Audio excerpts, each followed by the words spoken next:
આપણી સાથે છે શ્રી દીપક સેંગાની, જે આપણા સમાજના મહામંત્રી છે. એમને હું એક પ્રશ્ન પૂછીશ કે આજે આપણું ટ્રીપનું આયોજન થઈ રહ્યું છે, તો તમારો એ વિશે શું વિચાર છે અને કેવો અનુભવ રહ્યા છે? આપણી બીજી પિકનિક છે. આ યુવા મંડળ દ્વારા આયોજિત બહુ જ સરસ પિકનિક છે અને દર વર્ષે આવા આયોજનો થવા જ જોઈએ.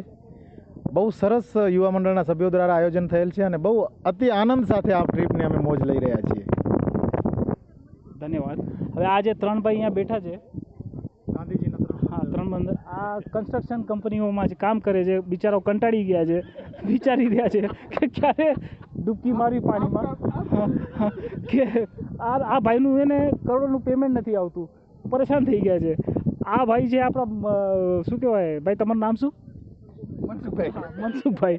આ મનસુખભાઈ છે, એ થાકી ગયા છે. ઘરવાળી બહુ પરેશાન કરે, ફરવા લઈ આવો, અને જ્યારે ફરવા લઈ આવે ત્યારે આમ એકલા મૂકી દે છે, પોતે ફરતા રહે છે એમ ત્યાં. અને આ છે ધનસુખભાઈ, બસ હવે આ ઉડી મારવાની તૈયારીમાં છે પાણીમાં, એટલા થાકી ગયા ને કંટાળી ગયા છે. શું કહેશો ગૌરવભાઈ, કેવી રીતના ઉડી મારશો? બસ તમે જુઓ એવી રીતે મારી અત્યારે જ હમણાં.